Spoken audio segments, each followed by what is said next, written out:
Des questions, Monsieur Grange, oui. Oui, Antoine Grange pour les Annéciens. J'ai juste une question par rapport, une question qui porte sur l'égalité des associations sportives vis-à-vis de ce dispositif. Comment est communiquée cette possibilité de subvention à ces associations? Est-ce qu'elles ont fait l'objet d'une communication pour chacune d'entre elles, ou est-ce que c'est un dispositif sur lequel la ville ne communique pas et les associations sont amenées à se faire connaître d'elles seules sur l'existence d'une subvention, de cette subvention? Non, elles sont informées. Elles sont informées des possibilités d'accès aux subventions. C'est pas quelque chose de caché qu'elles doivent venir chercher. Il n'y en a que 4 parce qu'il n'y en a pas que 4 sur le bassin annécien, mais du coup, c'est ce qui m'amène à vous poser cette question, c'est qu'avec... Il faut qu'elles soient informées, puisque elles-mêmes, il faut qu'elles soient en capacité de pouvoir s'engager dans le dispositif avec les contreparties. Je peux compléter. En fait, il y a des critères d'éligibilité. Donc, il faut que l'association soit inscrite sur la plateforme départementale Osons le sport ou celle du CDOS 74. Il faut qu'ils aient des créneaux dédiés aux activités physiques adaptées et un projet activité physique adaptée qui est effectif. Donc, on peut supposer peut-être que...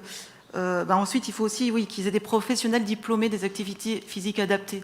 Donc en fait, toutes les associations sportives n'ont pas forcément des éducateurs sportifs qui ont ces diplômes-là. Je suppose que c'est pour ça qu'il n'y en a que 4 pour l'instant qui ont... Oui, après le sens de ma question, c'est vraiment m'assurer que tout ait bien accès à cette possibilité-là et que la ville ait bien communiqué sur la possibilité de cette subvention. Voilà, c'est tout. En fait, en 2021, j'ai une note qui dit qu'en 2021, ce type de subvention sera inclus dans la subvention ordinaire, à l'exception des associations qui seraient amenées à mettre en place ces actions au cours de la saison. Donc je suppose que ça va être encore plus communiqué à partir de 2021. Après, je ne suis pas l'adjointe au sport, donc j'en sais pas plus. Claire Lepant, je me permets juste une petite réflexion. Peut-être qu'il est à réfléchir de notre part à comment faire monter en compétence nos clubs sportifs sur ces questions-là pour qu'il y ait un meilleur encadrement et qu'elles puissent accéder à ce genre de subventions qui permettent finalement à beaucoup d'Annéciens de faire du sport, ce qui ne serait pas possible sans ça. Je peux répondre que peut-être que le fait d'avoir une adjointe à la santé, ça va permettre d'organiser avec aussi, en partenariat avec l'adjointe au sport, ce type de réflexion, justement. Mais vous savez, on les accompagne déjà avec nos éducateurs, mais vous avez raison, ce sont des choses certainement à approfondir. C'est faire monter en compétence leurs salariés à eux. Oui, absolument. Voilà, c'est ça qui serait important.